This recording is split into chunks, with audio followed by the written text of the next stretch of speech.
Today we're exploring the life of Liang Fa, often remembered as the first ordained Chinese Protestant minister and a true pioneer of Christianity in China. His story is one of courage, hardship, and a legacy that reached far beyond what he ever imagined. Let's begin. Liang Fa was born in 1789 in a poor farming family in Gulao village, Guangdong Province. At age 15, he moved to Guangzhou to find work, starting as a brushmaker before apprenticing as a woodblock printer, carving characters onto blocks for books and texts. Little did he know this skill would become the foundation of his future ministry. Everything changed when he met early Protestant missionaries. In 1811 or 1812, Liang began assisting Robert Morrison, the first Protestant missionary to China, by carving printing blocks for Morrison's Chinese New Testament translation. Later, he worked with Morrison's colleague, William Milne. In April 1815, Liang traveled to Malacca to help Milne with printing Christian literature. At first, it was just a job, but as he read the scriptures and tracts he was producing, the gospel message took root. After study and reflection, Liang requested baptism. On November 3, 1816, at noon, so there would be no shadows, William Milne baptized him in a private ceremony. This made Liang the second known Chinese Protestant convert, following Kai Gao, baptized by Morrison in 1814. Liang even adopted the pen name, Student of the Good. He didn't stay a quiet believer for long.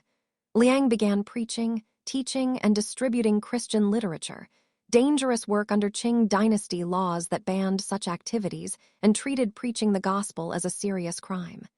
He faced multiple arrests, beatings, fines, and threats to his life and family, but he persisted. After Milne's death in 1822, Liang returned to Guangzhou. He studied further under Morrison, and in the years that followed, around 1823, he was appointed as a lay evangelist for the London Missionary Society. By 1827, Morrison fully ordained him as a minister, the first Chinese Protestant to receive this ordination. This was a turning point. Christianity in China now had its own native leader, preaching in Chinese to Chinese people. Liang's most famous work was his tract series called Quan Shi Liang Yan, Good Words to Admonish the Age. It blended clear Christian teaching, moral guidance, and his personal testimony. He printed and secretly distributed thousands of copies, often at great risk. One of those copies later reached a young scholar named Hong Ziyuquan. Hong interpreted Liang's writings in his own unique and ultimately distorted way, blending them with visions that fueled the massive Taiping Rebellion in the 1850s. Liang never supported or endorsed the rebellion. He remained committed to peaceful evangelism, but it shows how far his words traveled. Despite constant danger and political turmoil, Liang stayed focused on his calling, sharing the gospel, caring for the poor, visiting the sick in missionary hospitals, and producing accessible literature for ordinary people. He baptized converts, mentored believers, and helped build the beginnings of an indigenous Chinese church. Liang Fa was arrested and briefly imprisoned multiple times due to Qing dynasty restrictions on Christianity, which often treated preaching and distributing Christian materials as serious crimes. In one early incident, local authorities discovered his printed tracts, burned them along with the blocks, arrested him, beat him severely with a bamboo cane, 30 lashes causing heavy bleeding, fined him heavily, and held him for 2 days before his release with missionary help. Later, in 1834, after Robert Morrison's death, police targeted him during tract distribution at imperial exams in Guangzhou.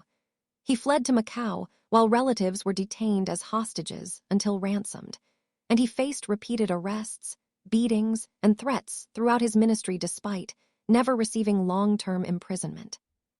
These hardships highlight his courage as China's first ordained Protestant minister, enduring persecution to spread the gospel until the ban eased around 1845. Liang Fa died on April 12, 1855, at age 66. Just 2 days earlier, he had preached on Matthew 10:28, urging people to fear God rather than human threats.